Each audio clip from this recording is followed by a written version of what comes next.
bueno que nos acompaña este martes 18 de julio a las noticias de la emisión estelar en Noticiero Guatevisión. Alberto, buenas noches. Buenas noches para ti, María Luisa, y para todos en casa. Sean todos bienvenidos a esta jornada noticiosa que va a arrancar con los titulares. El juez séptimo de lo penal ordena proceder contra el registrador de Ciudadanos porque no suspendió al partido Semilla de la campaña electoral. Esta medida abre nuevas preguntas sobre el futuro del proceso electoral. Además, el sistema judicial ordena la captura de al menos 2 miembros del partido Semilla por anomalías que la FECIA acusa que ocurrieron en la conformación del partido en 2018. Y Junta Electoral del Distrito Central adjudica a la Municipalidad de Guatemala a favor de Ricardo Quiñones. La diferencia con Roberto González resulta menor a 500 votos. Emergencia a nivel nacional. El dengue ya cobra la vida de varios guatemaltecos. En varias comunidades se pide mayor acción al Ministerio de Salud para evitar el crecimiento de esta enfermedad. Adiós al papeleo. Nueva declaración de viajero electrónica simplifica trámites migratorios en Guatemala. Un formulario por familia a partir de hoy. Calor implacable. Hemisferio norte bajo el asedio de una ola ardiente mientras la ONU insta a la preparación ante futuros embates.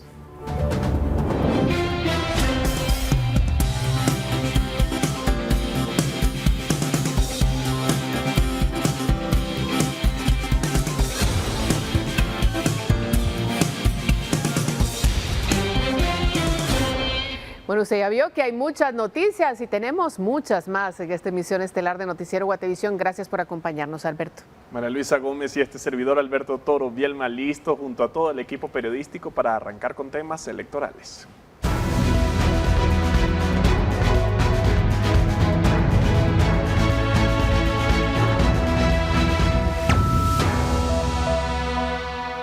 El juez séptimo penal A, Freddy Orellana, ha avalado al Ministerio Público para iniciar gestiones en contra del registrador de Ciudadanos, Ramiro Muñoz, por no haber acatado la orden de suspender al partido Semilla. Además, el juzgador solicitó un informe a esa instancia sobre su negativa a lo ordenado. Certificado lo conducente. Esa es la decisión del juez séptimo penal A, Freddy Orellana, en contra del registrador de Ciudadanos, Ramiro Muñoz, por no obedecer su orden de suspender la representación jurídica del partido Movimiento Semilla, quien es investigada por adhesiones irregulares en 2018. La certificación de lo conducente consiste en que el juez avala a la Fiscalía Especial contra la Impunidad del Ministerio Público realizar pesquisas en contra de Muñoz por haber desobedecido la orden de suspender a esa organización política. Uno de los primeros requerimientos es una explicación al registro de Ciudadanos del Tribunal Supremo Electoral por no haber acatado esa orden del juez Orellana. El memorial se entregó este martes a las 15:26 horas y se da plazo de 2 horas para la respuesta, por lo que se tendría que haber entregado a las 17:26 horas. El Ministerio Público podría gestionar próximamente el retiro del derecho de antejuicio del registrador de Ciudadanos. Muñoz, el jueves último, decidió no obedecer al juez Freddy Orellana, que le ordenó suspender al partido Semilla, mientras es investigado por la sospecha de adhesiones irregulares de Ciudadanos en 2018, cuando esa organización estaba en formación.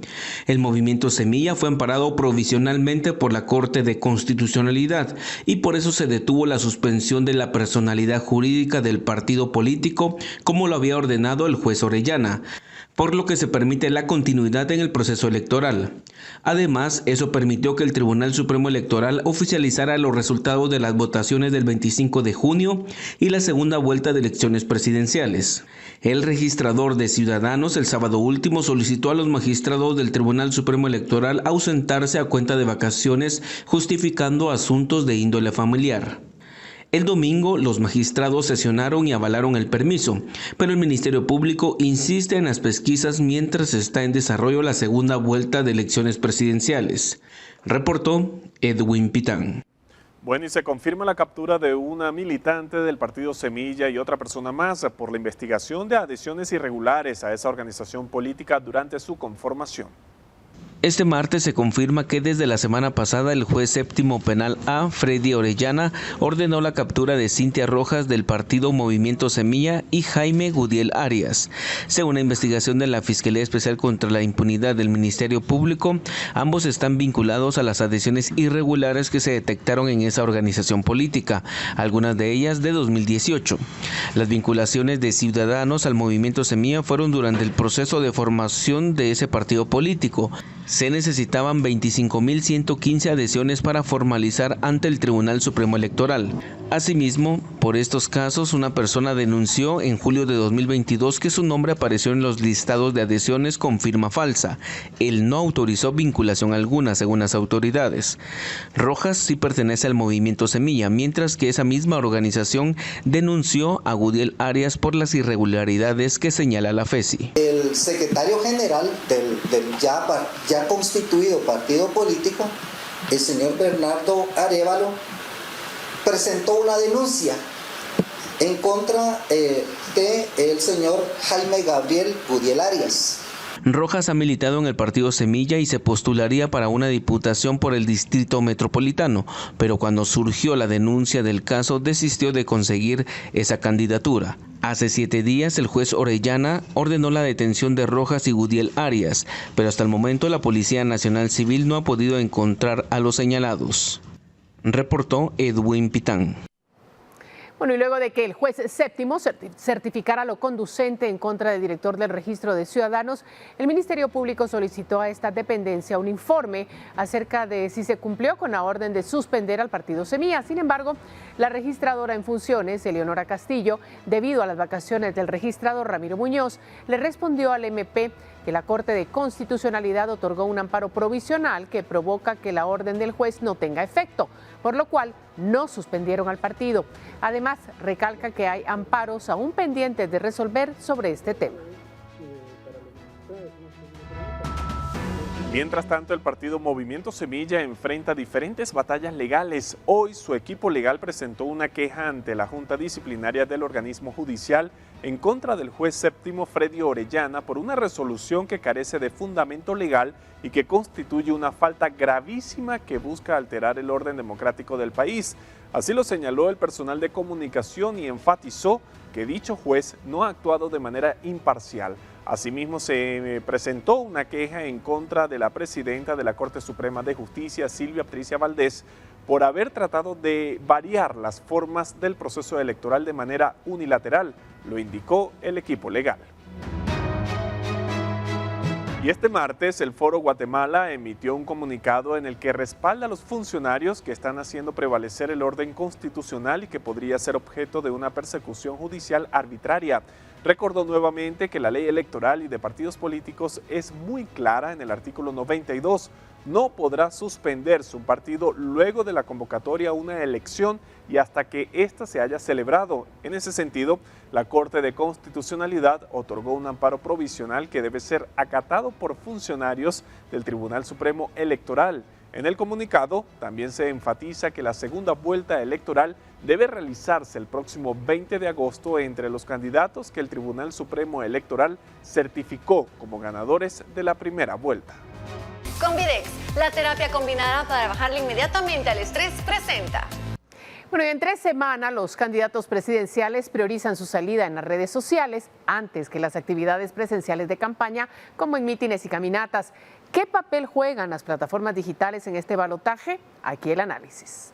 En medio del aumento de las campañas de desinformación y ataques, las redes sociales son el escenario perfecto donde los candidatos de la segunda vuelta pueden encontrar los votos que quedaron huérfanos tras la primera ronda, apuntan los expertos. El uso de estas plataformas creció un 20% desde 2019, según estudios especializados.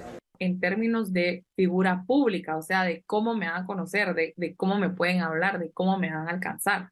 Entonces, no es que ahora tengan más relevancia que antes, no es eso, sino la estrategia ahora es de presentarme a mí como persona, o sea, quién soy, cuál es mi liderazgo, como les digo, ¿verdad? Cuál es mi pasado, cuáles son mis valores, qué apoyo, qué no apoyo. Las redes pueden, sobre todo, servir como puente para conectar con los promotores del voto nulo, que en los comicios se llevó el primer lugar, más del 17%. Es la cifra del voto nulo más alta en la historia del país. Para captar a ese electorado, la UNE y Semilla aplican estrategias distintas, consideran especialistas. Por un lado, la UNE busca reclutar el voto conservador. Sí es interesante ver cómo Sandra ha virado a un mensaje más pro familia, está tratando de ganar votos conservadores, incluso la vemos que hace poco acaba de cambiar su color verde UNE a un azul, tratándose de alejar un poquito del contrincante, ¿verdad? Tratando de ganar votos conservadores que se encuentran ahorita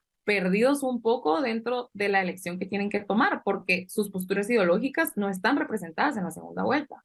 Semilla, por su lado, pretende ampliar su base de voto antisistema. Ellos también están presentándose con un discurso un poco más moderado.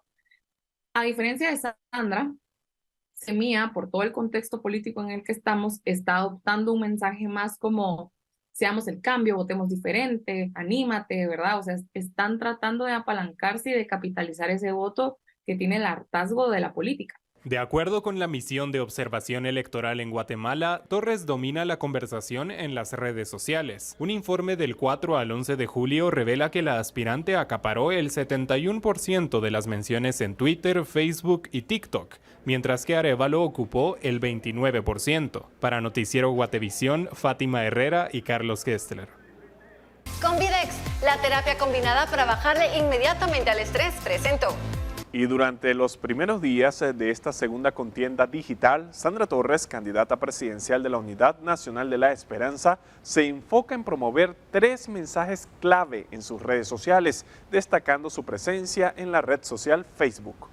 Un conteo de las publicaciones de Sandra Torres en Facebook, Twitter y TikTok revela que la candidata de la UNE habla con mayor frecuencia de las mujeres, los programas sociales y la falta de medicamentos en la salud pública para intentar posicionar su imagen en espacios digitales. Los 3 temas suman alrededor del 60% de sus publicaciones. Según nuestra revisión, que abarcó del sábado 15 al lunes 17 de julio, la aspirante presidencial publica con mayor frecuencia en Facebook, la red social más usada en Guatemala, según estudios especializados. Luego publica en Twitter y en tercer lugar en TikTok.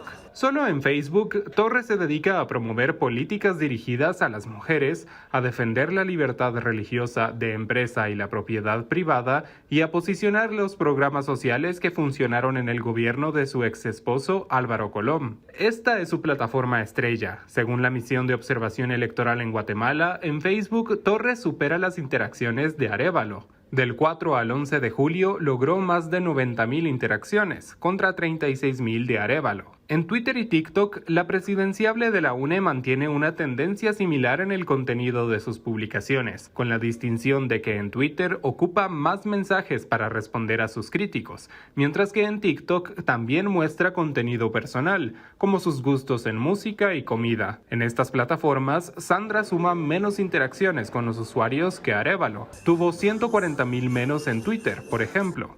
Para Noticiero Guatevisión, Carlos Kestler. Por su parte, Bernardo Arévalo y Movimiento Semilla también continúan con su campaña en redes sociales y a partir de este jueves planean retomar sus actividades públicas. Una nueva primavera, un cambio real y esperanza.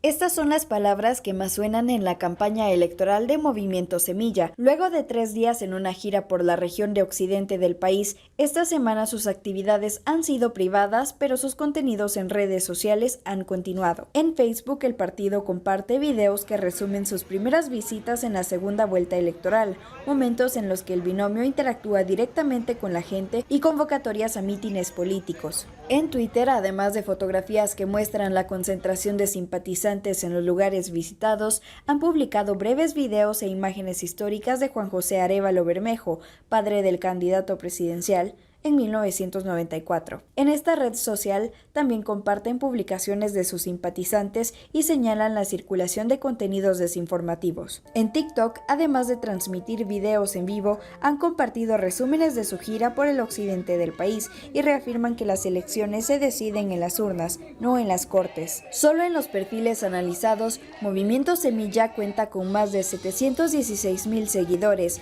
a quienes instan a no dejarse influenciar por contenidos desinformativos y destacan que sus redes sociales son los únicos canales oficiales de información sobre el partido. Para Noticiero Guatevisión, Fátima Herrera. Y conmoción causó en Santa Cruz del Quiché el ataque armado en contra del concejal primero electo del partido Vamos, Valentín López. El Ministerio Público dijo que maneja varias hipótesis en la investigación, mientras que el alcalde electo pidió a los concejales electos resguardarse en sus casas por su seguridad. El concejal primero electo por el partido Vamos en Santa Cruz del Quiché, Valentín López, fue atacado en horas de la mañana en la comunidad de Xesic cuando regresaba a su casa después de dejar a sus hijos en el colegio. López recibió una herida de bala en el rostro y herido condujo hasta su residencia, en donde fue trasladado por familiares hasta el Hospital Regional de Quiché. Según el fiscal distrital, se manejan las hipótesis desde un asalto hasta rencillas políticas. De todo tenemos que ver acá si fue algún intento de asalto, por ejemplo, despojarlo de algunos bienes que él podría aportar en ese momento. No descartamos también que por su vinculación política pudiera haber surgido algo particular. Es decir, acá todo es preliminar, no estamos confirmando nada, será la investigación. Gracias a Dios bastante estable, a pesar de que la herida se localiza en el maxilar izquierdo. Afortunadamente ya no fue necesario pasarlo a sala de operaciones. Neri Ramírez, alcalde electo de Santa Cruz del Quiché, pidió calma a sus seguidores. Expresó que se suspenderá una gira de agradecimiento por el municipio hasta que existan las condiciones de seguridad apropiadas. Afirmó que le pidió a los integrantes del consejo recién electo que se queden en sus casas para resguardarse y explicó que Valentín López ya había colocado una denuncia por amenazas. No puedo decir si es un ataque político o no, o personal, pero independientemente de lo que sea, vamos a luchar para que se esclarezca. Ya había un precedente de algunas amenazas que tenía Valentín, se pusieron las denuncias. Para Noticiero Guatevisión reportó Héctor Cordero. Y la Junta Electoral del Distrito Central adjudicó los cargos de la Municipalidad de Guatemala, en la cual se reeligió por 4 años más al actual jefe edil, Ricardo Quiñones. Sin embargo, simultáneamente un juzgado dio trámite a un amparo que buscaba suspender el proceso. Los detalles a continuación.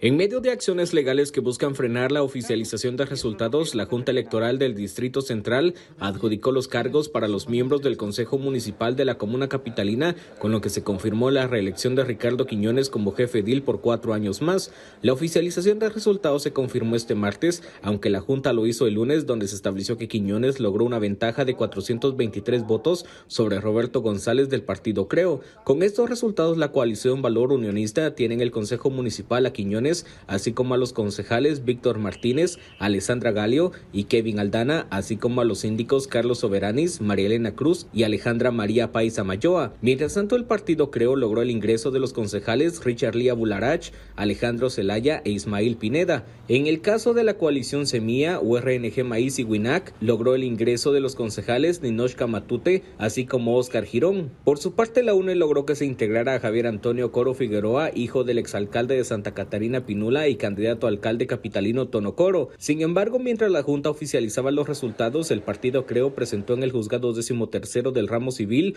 un amparo con la intención de dejar en suspenso la adjudicación de cargos, al cual también se le dio trámite por parte de la Judicatura, quien pidió informes a la Junta del Distrito Central. El partido Creo busca que se anulen 38 actas que supuestamente no cuentan con firmas. Sin embargo, el partido unionista, con el cual compite Quiñones, considera que el amparo perderá materia. Por lo tanto, lo que interpuso Creo queda en materia, porque al no haber quedado el juez, el amparo provisional, la Junta seguía en libertad de adjudicar, como ya lo hizo, y por lo tanto ya no tiene materia, pues, porque ya la adjudicación se perdió.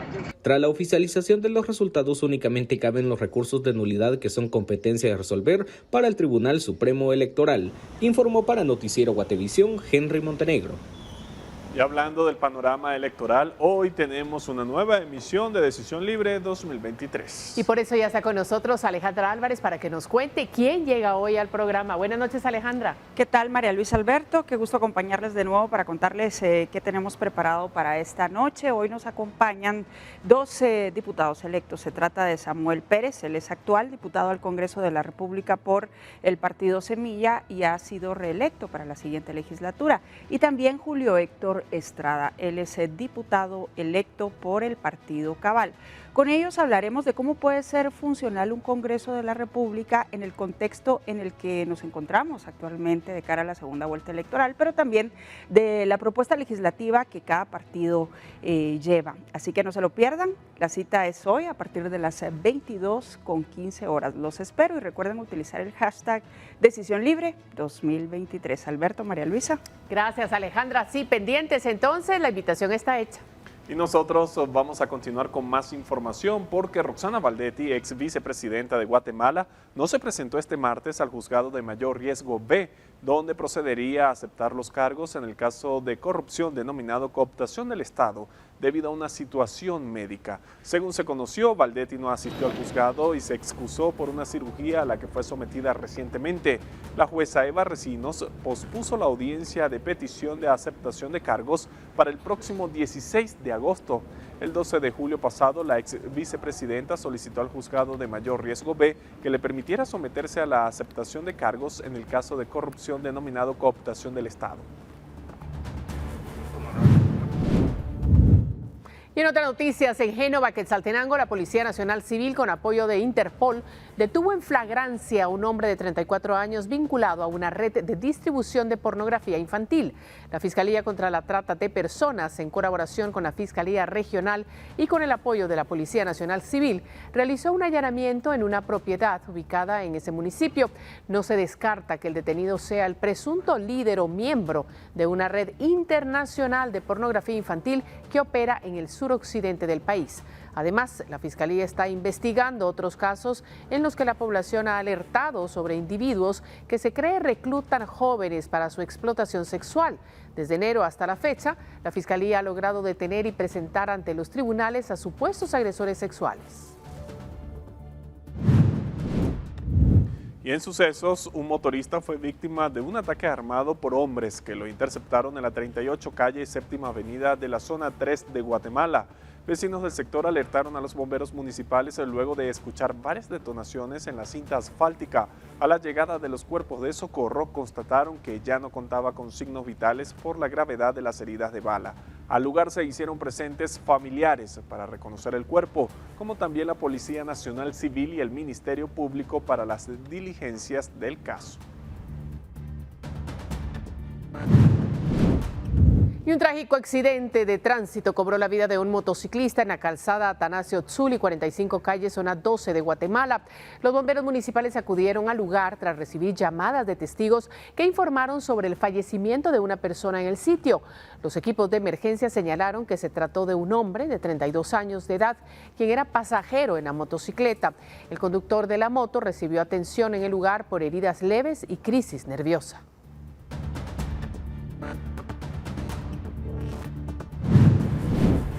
En otro suceso, un motorista impacta contra la llanta de un camión de transporte pesado en movimiento en la calle Ancha de los Herreros en Antigua Guatemala.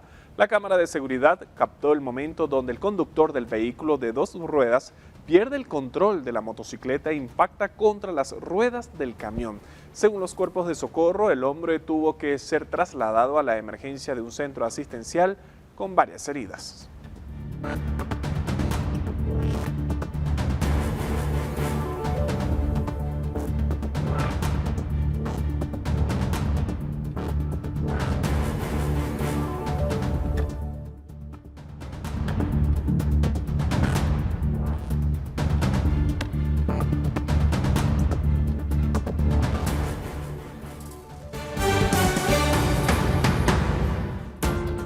Emergencia por dengue. Guatemala detecta casi 5,000 casos y algunos han fallecido. Palencia está ya en alerta por el incremento de la enfermedad. Tenemos los detalles al regresar.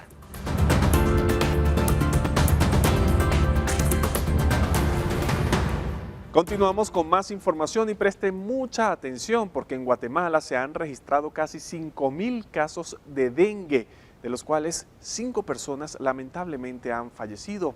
En el departamento de Guatemala, específicamente en Palencia, vecinos están en alerta por la cantidad de casos que se han registrado y porque va en aumento. Lomas de Azacualpilla se ha convertido en el epicentro de los casos de dengue en Palencia. El 60% de los que lleva registrado el área de salud de Guatemala nororiente se han reportado en este municipio, en donde ya las autoridades se encuentran en alerta, principalmente porque ya hay niños que han fallecido por dengue hemorrágico. Acá hemos visitado a 2 familias de las 4 víctimas mortales que ya se reportan, y aunque el Ministerio de Salud solo contabiliza hasta el 24 de junio un niño fallecido a consecuencia de dengue hemorrágico, los síntomas en todos estos casos suelen ser los mismos, desde fiebre, dolor de huesos, sangrado nasal e incluso el hecho de tener vómitos y diarrea. Lo único que me decían que era una infección intestinal, hasta que sinceramente ya no pudo con los vómitos. Me la ingresé en el Hospital San Juan de Dios. Ahí ellos le pusieron un plan B que ellos le llaman y me la hincharon completamente. Ya las venas de ella explotaron. Una de las doctoras me dijo que había llegado por dengue hemorrágico. Yo lo llevé el día viernes al Centro de Salud Fiscal. Solamente me lo inyectaron, una Nausiol para los vómitos. Y él empezó a ponerse frío y yo le dije a la enfermera, mire, ¿será que eso ha de ser normal? Y me dijo, sí, ha de ser por la descompensación de los vómitos, me dijo, ¿verdad? Pero llegando aquí a casa, él se puso peor, demasiado tarde, porque cuando llegamos al hospital ya no llevaba pulso. El director del área de salud nororiente, que tiene a su cargo al menos 8 distritos, dentro de ellos el municipio de Palencia, contabiliza ya 24 casos de dengue y un fallecido. 16 de estos corresponden al área de Palencia y asegura que están tomando las medidas ante el incremento de los casos. Hemos tenido un brote a nivel del municipio de Palencia, el cual hemos tomado las acciones pertinentes y hemos realizado todo lo que es la concientización en la población junto con la municipalidad, las acciones para poder venir y evitar que este se propague. El Ministerio de Salud señala que todos estos casos se encuentran bajo investigación para lograr determinar las causas de muerte. Mientras tanto, acá la comunidad tiene claro que el fallecimiento de estos fue por dengue o dengue hemorrágico. Con imágenes de María José Bonilla y Walter Velázquez, reportó Andrea Domínguez. Y el Departamento de Epidemiología del área de salud de Escuintla resalta que de los 634 casos de dengue que hay a la fecha, 251 son casos con signos de alarma. Ambas cifras superan a las que se obtuvieron en el 2022.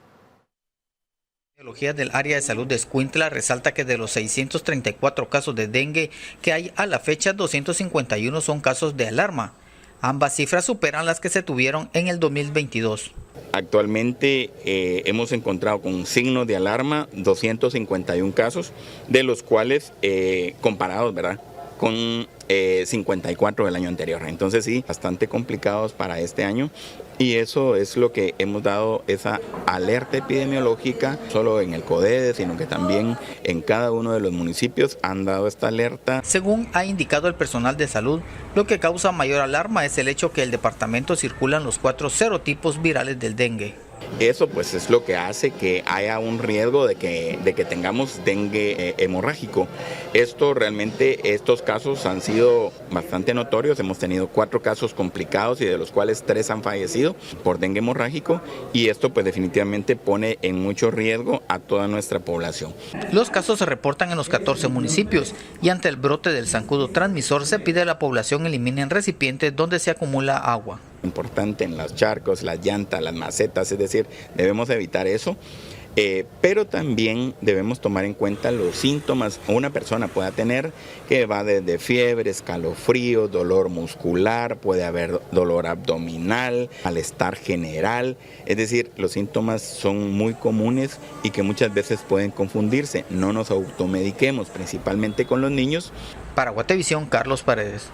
Bueno, y en Suchitepeques, en lo que va de 2023, se han reportado 169 casos sospechosos de dengue, de lo que se han confirmado 43. Mazatenango, Sunilito, Chicacao y Río Bravo son los que presentan mayor incidencia. El área de vectores de prevención y erradicación agiliza labores debido al incremento en la cantidad de zancudos transmisores. A la fecha se han reportado 5 casos sospechosos de dengue con signos de alarma o dengue hemorrágico, de los que se han descartado 4. Ahora esperan los resultados del 5.º caso, una mujer de Samayac que murió en el Hospital Nacional de Mazatenango con síntomas similares al dengue hemorrágico. La paciente también cursó con un problema a nivel de vesícula biliar y páncreas, lo cual médicamente denominamos como un abdomen agudo. Ese abdomen agudo le causó un problema que se llama falla distributiva, y esta falla distributiva fue la que desencadenó su muerte. Muchos de nuestros pacientes, a pesar de tener dengue, no mueren por dengue, sino mueren con dengue. Debido al cambio climático, la propagación de zancudos transmisores del dengue ha incrementado, por lo que el área de vectores agiliza el trabajo de prevención y erradicación de criaderos. Por el calor aumenta la población, porque los criaderos, como está algo calientita el agua, su nivel de reproducción aumenta. Hay varias clases de zancudos. El que nosotros especialmente combatimos es el Aedes aegypti, es el doméstico, el que está en la casa, el que pica de día y de día puede transmitir la enfermedad. El área de salud recomienda no tirar basura en tragantes debido a que se convierten en criaderos de zancudos. Además, piden a la población retirar cualquier objeto que pueda guardar agua y facilitar la reproducción del zancudo transmisor. Bueno, ya lo ha visto, en los últimos días se ha registrado un incremento en los casos de la enfermedad del dengue. Por esa razón, consultamos con un especialista para conocer cómo evitarlo y cómo tratarlo. Fernando Cabrera tiene los detalles en la siguiente nota. De acuerdo con información de la Organización Mundial de la Salud y la Organización Panamericana de la Salud, el dengue se transmite a través de la picadura de un mosquito infectado o de una mujer embarazada, por lo que puede transmitirlo al recién nacido. La información resalta que el dengue es una enfermedad que afecta a personas de todas las edades y puede progresar de formas graves. Cuando duele tanto el cuerpo, pues tomar medicamentos para disminuir el dolor. Dentro de esto, además hay que tomar muchísimos líquidos, porque la gente cuando tiene estos cuadros que ha tenido, por ejemplo, hemorragia, vómitos o incluso diarrea, hay que tomar bastantes líquidos. Digamos, si hay fiebre, que le dije que había fiebre, acetaminofén es uno de los medicamentos que uno podría recomendar. ¿Qué hacer si usted cree tener síntomas de dengue? Consulte a su médico, vigile los signos de alarma, no se automedique, no use aspirina, debido a que su efecto puede provocar hemorragias. Según la OMS, no use antibióticos porque el dengue es producido por un virus y los antibióticos solo atacan a las bacterias. Según el diagnóstico de un médico general, en la fase febril, los pacientes con dengue desarrollan fiebres altas y repentinas. Esta fase aguda dura entre 2 a 7 días y suele acompañarse de enrojecimiento facial, eritema, dolor corporal, cefalia y dolor retroocular. Según la OMS, pueden presentarse manifestaciones hemorrágicas menores como petequias y equimosis en la piel.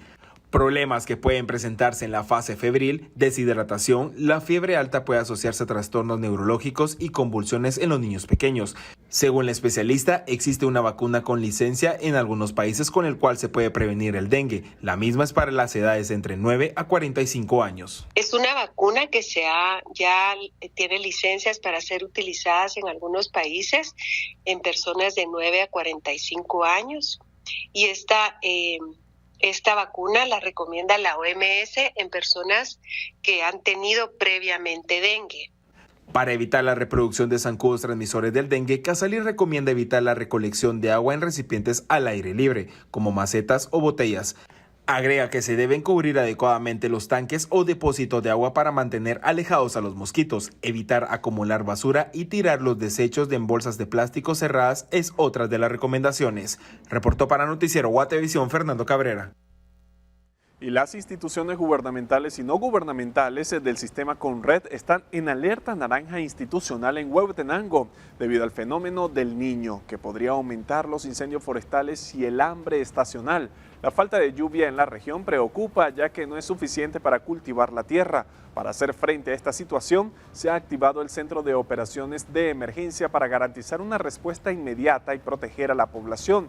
se identifican 3 problemas principales: los incendios forestales, el hambre estacional y los desastres naturales en otras zonas lluviosas. El Ministerio de Agricultura ya está evaluando el impacto de los cultivos del corredor seco, que abarca varias comunidades en Huehuetenango.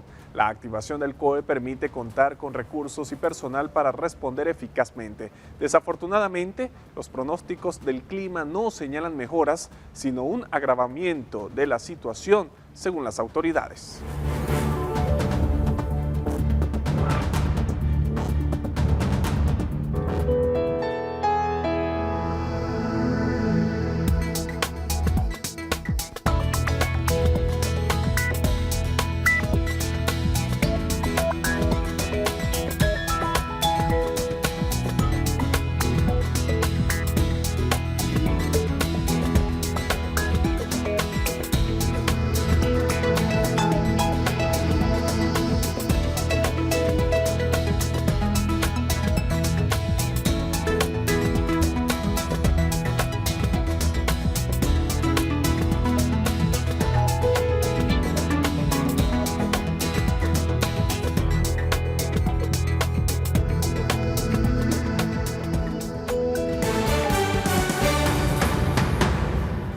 Lanzan la declaración de viajero electrónica, una herramienta que permitirá que los formularios para entrar y salir del país se hagan en línea. ¿Qué beneficios tiene y cómo funciona? Le contamos al volver.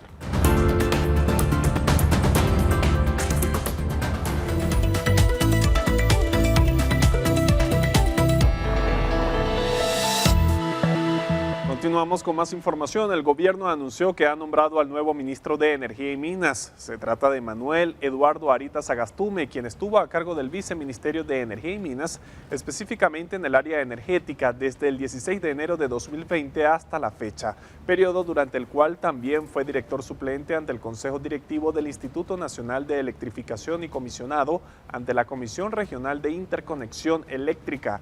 En el sector privado trabajó como gerente general para varias empresas relacionadas con el sector energético en la región centroamericana, entre estas la empresa transportista eléctrica centroamericana.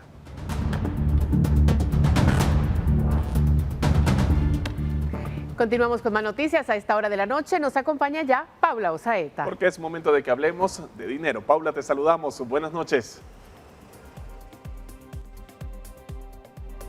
María Luisa, Alberto, buenas noches. Qué gusto estar con ustedes. Hoy les quiero contar que la Superintendencia de Administración Tributaria, junto a la Superintendencia de Bancos y el Instituto Guatemalteco de Migración, lanzaron la Declaración de Viajero Electrónica, una herramienta que facilitará a los viajeros llenar el formulario para entrar o salir del país, y a las instituciones los beneficiará al obtener mayor información. Esta nueva herramienta tiene el objetivo de simplificar y automatizar los procesos, y sobre todo que el viajero ya no tenga que llenar en el avión o cuando llega al país la hoja de declaración. Este formulario electrónico, que está disponible a partir de hoy, puede ser llenado hasta 3 días antes del viaje de entrada o salida del país, y ahora solo será necesario un formulario por familia. Los viajeros lo podrán encontrar en la página web de la SAT y en las instalaciones del Aeropuerto Internacional La Aurora a través de un código QR. ¿En qué consiste esto? En lugar de llenar el formulario tradicional en papel, vamos a llenar una declaración electrónica que va a tener ya pregrabados alguna información, sobre todo de los guatemaltecos, como son nuestros datos asociados al pasaporte. Con esto vamos a mejorar la facilitación del viajero y vamos a mejorar los controles, tanto en la parte de la IVE, de migración y de aduanas. Creo que este es un gran paso para nuestro país. La primera etapa está aquí en el Aeropuerto Internacional La Aurora, pero pronto lo vamos a extender a los diferentes puestos fronterizos terrestres y marítimos del país. La versión en papel, ustedes cada vez que llenan esto requiere 29 campos, todos manuales, y se llena entre 8 a 10 minutos. Ahora con esta versión electrónica baja a 18 campos que van a seguir siendo manuales, pero a nivel electrónico, y 11 campos serán de autollenado. La proyección es que esto se pueda llenar entre 2 a 4 minutos. Y ahora quiero contarle que este año regresa el ENADE, un evento organizado por Fundesa que tendrá como tema la infraestructura para el desarrollo humano. Este martes llevaron a cabo el 4º taller pre-ENADE, donde se presentaron proyectos estratégicos prioritarios de infraestructura para el país. La infraestructura será el tema central del ENADE 2023, un evento que regresa luego de la pandemia. Y para conocer y comprender la situación actual del país, Fundesa llevó a cabo el PREENADE, en el que se conocieron proyectos estratégicos prioritarios para la infraestructura del país. En el evento se habló de la importancia que tiene que se logren priorizar los recursos necesarios para hacer realidad la cartera de proyectos que desde Guatemala no se detiene, se han venido impulsando, así como conocer diferentes herramientas que ayudarán a mejorar la calidad y el seguimiento al desarrollo de la inversión productiva. Lo que estamos viendo es, uno, la urgente necesidad de seguir trabajando en los proyectos que en las diferentes administraciones de gobierno se han identificado, tanto para temas de carreteras como también de puertos y aeropuertos.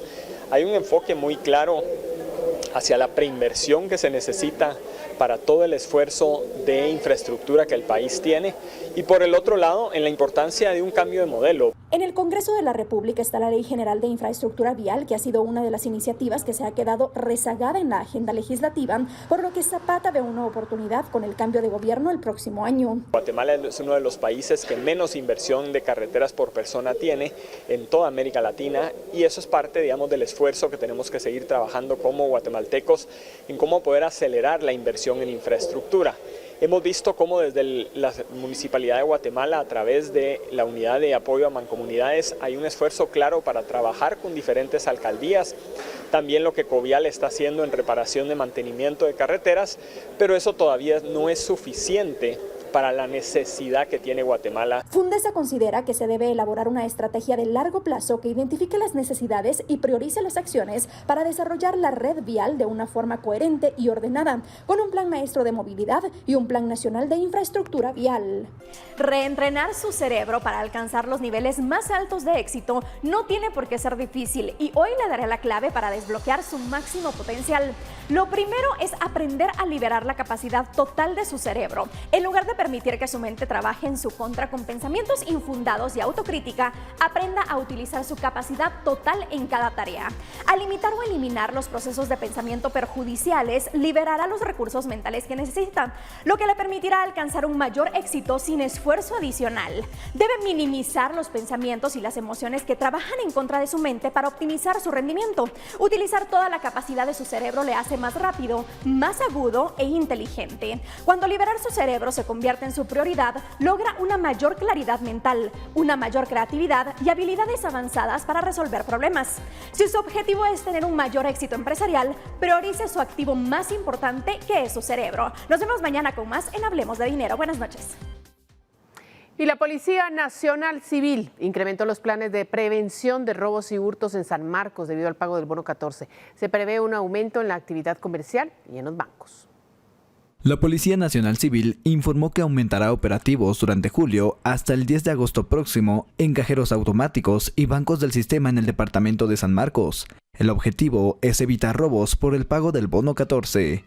Ya tenemos seguridad con relación de las 0800 horas para las 18 horas en todos los cajeros y entradas de bancos para poder dar seguridad a las personas que van a recibir su bono 14. Tenemos a partir del 10 de julio para el 10 de agosto, que lo que pasa es que hay empresas que lo dan hasta el fines de julio y hay empresas que lo dan el 15 y hay otras empresas que todavía hasta el final de agosto están dando ya el bono 14, entonces por eso lo estamos ya extendiendo a 2 meses. Vecinos marquenses esperan que los planes de seguridad reduzcan los hechos delictivos. En años anteriores son personas de edad avanzada quienes son estafados al salir de los bancos. La sociedad está cansada ya de tanta problemática que se da con la inseguridad. Es importante no solamente la seguridad por este bono 14, sino los 365 días, porque hay sectores en nuestros municipios muy violentos. La sociedad prácticamente ya se ha desvalorizado y entonces el esfuerzo de unos es la vivencia de otros. La Policía Nacional Civil pide a la población denunciar hechos delictivos. Para Noticiero Guatevisión, Mario Miranda. Y mucha atención, porque el bono 14 es una prestación laboral que todo empleador debe pagar dentro de los primeros 15 días de julio. ¿Qué puede hacer usted como empleado si no lo recibió? puede acudir a las oficinas centrales del Ministerio de Trabajo o a cualquier sede departamental para denunciar ante la Inspección General de Trabajo a fin de que pueda realizar la verificación. También se puede realizar la denuncia vía telefónica llamando al 1511, la línea de atención al ciudadano. Para presentar la denuncia se necesita llevar el DPI, el nombre completo de la empresa y la dirección exacta, el teléfono y nombre del patrono. El ministerio dará un plazo de 5 días a los empleadores que no hayan hecho el pago y si no lo hacen serán sancionados con una multa de 8 hasta 18 salarios mínimos. El expresidente de Panamá, Ricardo Martinelli, es condenado a más de 10 años de prisión por blanqueo de capitales. Esto a pesar de que aspiraba... Continúa la autoferia de Bono 14 en Toyota. Toyota Fortuner. Descuento autoferia de 10,000 quetzales. Visítanos en nuestras salas de venta. Te esperamos. Tenemos más información y en esta oportunidad se tratan de temas internacionales y los tiene María Luisa Gómez. Así es, Alberto, hay mucha información y es importante conocer lo que pasa en el mundo. El hemisferio norte sigue sofocado por una ola de calor que se intensificó este martes. La Organización de las Naciones Unidas advirtió que el mundo debe prepararse para olas de calor más intensas. La ONU advirtió el martes que el mundo debe prepararse para olas de calor más intensas. Según la Organización Meteorológica Mundial, la cantidad de olas de calor simultáneas en el hemisferio norte se ha multiplicado por 6 desde la década de 1980 y la tendencia no muestra señales de disminuir. Estamos asistiendo a un aumento continuo de la frecuencia, duración e intensidad de las olas de calor. Y esto es totalmente coherente con la ciencia del calentamiento global y los informes del IPCC. Estos fenómenos seguirán aumentando en intensidad y el mundo debe prepararse para olas de calor más intensas.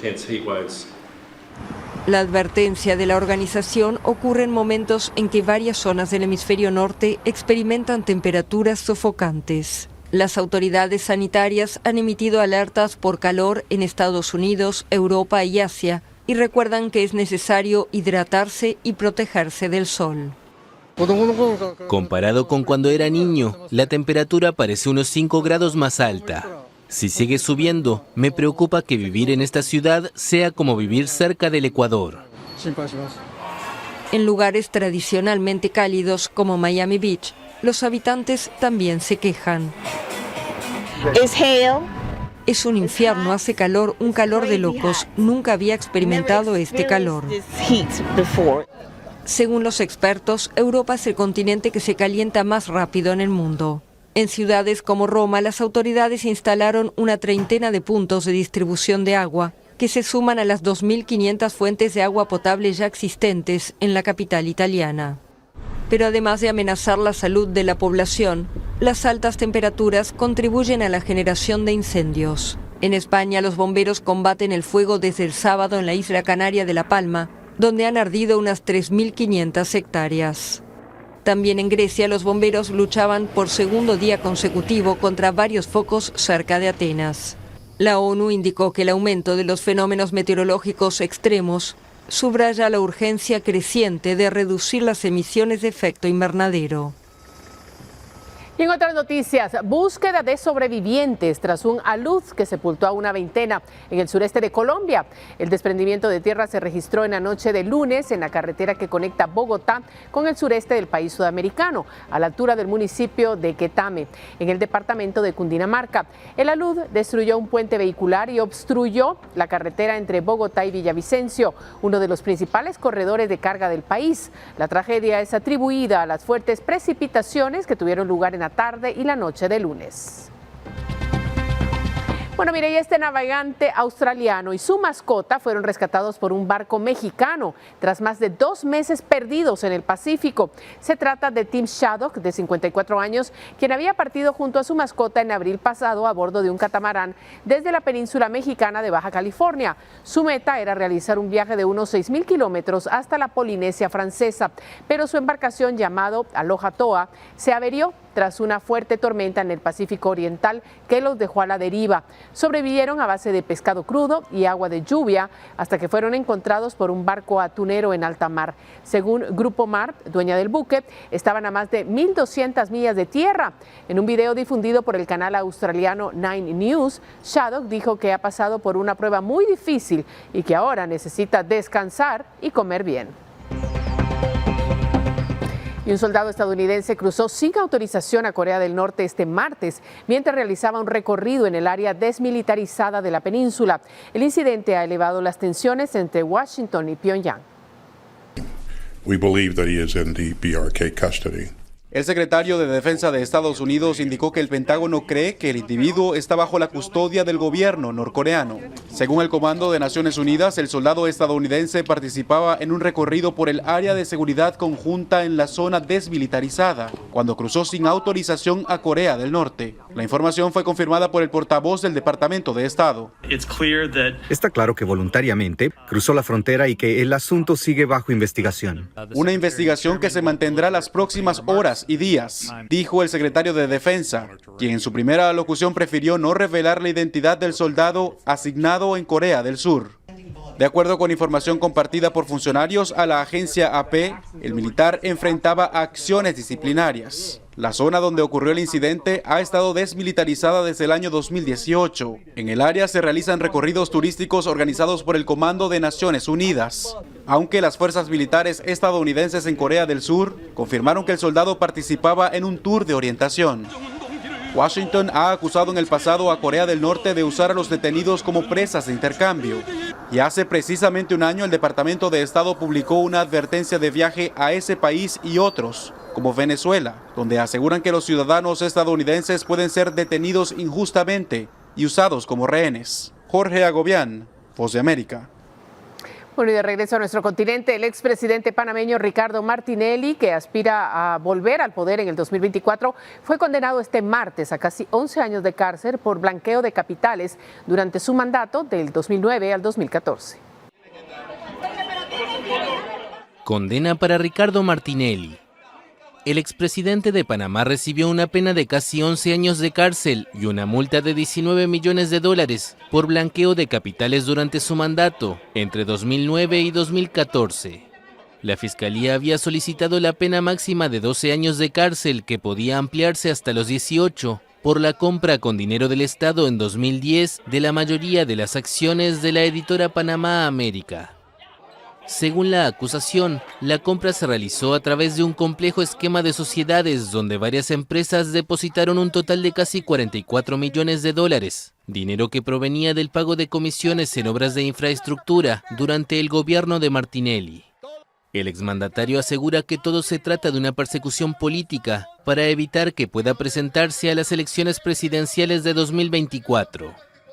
Martinelli está llamado a juicio en agosto por otra causa de presunto blanqueo de sobornos pagados por la constructora brasileña Odebrecht. El expresidente, que estuvo encarcelado de manera preventiva 2 años en Panamá tras ser extraditado en 2018 desde Estados Unidos, fue absuelto en 2021 en un juicio por presunto espionaje a opositores. Actualmente él y su familia directa tienen prohibida la entrada a Estados Unidos, acusados de haber participado en actos de corrupción significativos. Bueno, en otro tono, pero siempre en América, esperanza para una especie en extinción en un zoológico de Chile. El Windsor, un zoológico privado de Santiago, reportó el nacimiento de un asno salvaje de Somalia, una rara especie que posee patas rayadas similares a las de una cebra. La cría fue llamada Julieta y se trata del 4º nacimiento en cautiverio en este país, el único de Sudamérica que lo ha conseguido. La población de estos animales está ubicada en un nivel crítico de extinción, la última categoría antes de la desaparición. Su reproducción es difícil en cautiverio, ya que cada hembra solo puede tener crías cada 2 años y pueden llegar a vivir 30. Según la Unión Internacional para la Conservación de la Naturaleza, en todo el mundo quedan menos de 200 de estos asnos en estado salvaje y una cifra similar en cautiverio. Continúa la autoferia de Bono 14 en Toyota. Toyota Fortuner. Descuento autoferia de 10,000 quetzales. Visítanos en nuestras salas de venta. ¡Te esperamos! Cuando regresemos, revisamos cada mensaje y denuncia que nuestros televidentes se nos han enviado al sistema de Guate Reporta al 4003-3859.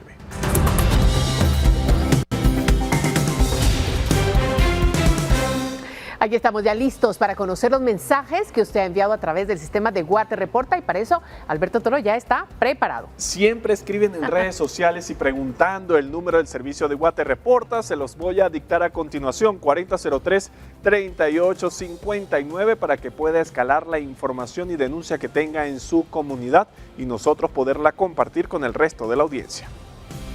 Invierte tu bono 14 de manera inteligente. Recuerda que estar protegido y seguro es lo primero. Bono 14 seguro con CFS Corredores de Seguros. Presenta. Nuestra televidente Egna Lili Paz reportó de Misco y nos envió el mensaje que leemos a continuación. Señores de Guate Reporta, les comparto estas fotografías que muestran los promontorios de basura que se encuentran atrás del mercado cantonal de la colonia 1 de Julio, de la zona 5 de Misco.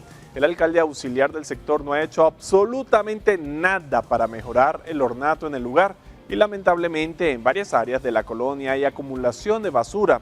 Ese fue el mensaje que recibimos de parte de la señora Egni Lili.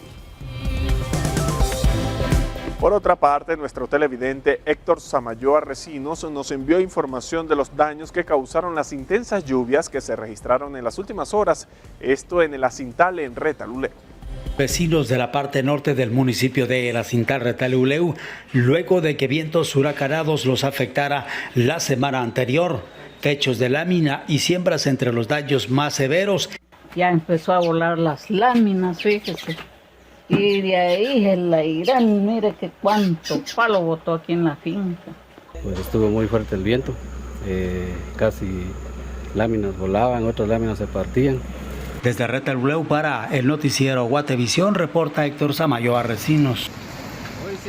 Visita nuestras redes sociales y descubre algunas maneras y seguros en las que puedas invertir tu bono 14. Somos la buena experiencia de estar asegurado. CFS Corredores de Seguros. Presentó. Bueno, y con esta nota deportiva llegamos al final de la emisión estelar de Noticiero Guatevisión. Muchísimas gracias por acompañarnos. Recuerden continuar en sintonía de Guatevisión porque inicia Decisión Libre 2023. María Luisa. Así es, gracias. Nosotros nos vemos mañana con más información. Buenas noches.